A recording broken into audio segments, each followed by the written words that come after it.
Bonjour à tous et bienvenue pour cette nouvelle vidéo de mathématiques où aujourd'hui on va apprendre à mesurer un angle. Donc ici on a un angle quelconque et on nous demande justement de mesurer cet angle-là et c'est relativement simple, hein. C'est un exercice qui est quand même assez typique que vous rencontrerez en sixième et possiblement en évaluation. La première étape de la mesure d'un angle est tout d'abord de mettre le milieu de son rapporteur sur l'angle en question. Donc on va prendre notre angle, le point B juste ici, et on va le mettre vraiment au milieu de son rapporteur. Souvent il y aura un petit trou sur certains rapporteurs, donc ça peut aider voilà, certains. Mais en fait il ne faut pas le poser n'importe comment. Soit vous le posez, en fait il n'y a qu'une seule façon de le poser, c'est de le poser de telle sorte à ce que, certes, oui, votre rapporteur est aligné avec un des segments, mais pas n'importe lequel. Il faut que ce segment puisse être aligné de telle sorte à ce que l'autre segment soit dans l'équerre.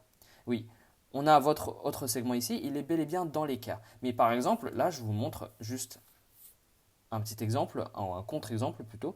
Imaginons que j'aligne mon équerre de cette manière-là. Bah, l'autre segment, il n'est pas du tout dans l'équerre, là, vous le voyez bien, il est à l'air libre, si vous voulez.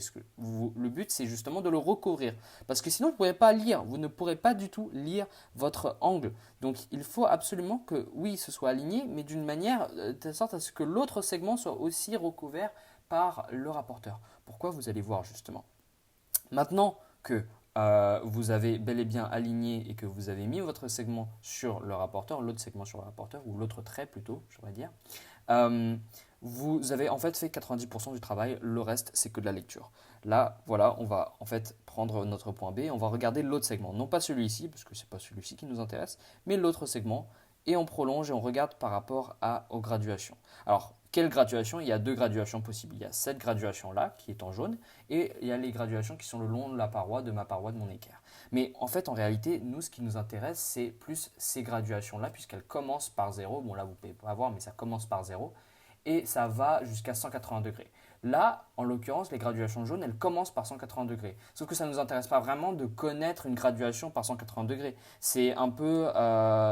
déjà, en fait, vous allez avoir une mesure qui sera complètement erronée.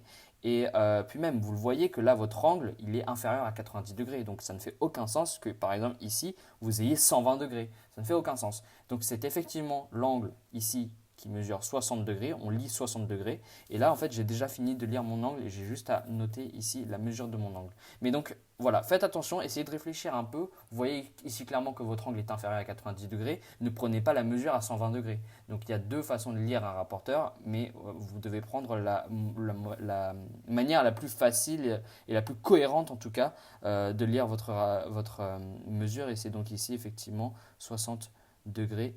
Lorsque je aligne correctement mon rapporteur et que je le mets de cette manière-là, je vois bien qu'il y a un 60 degrés, que mon trait tombe pile à 60 degrés.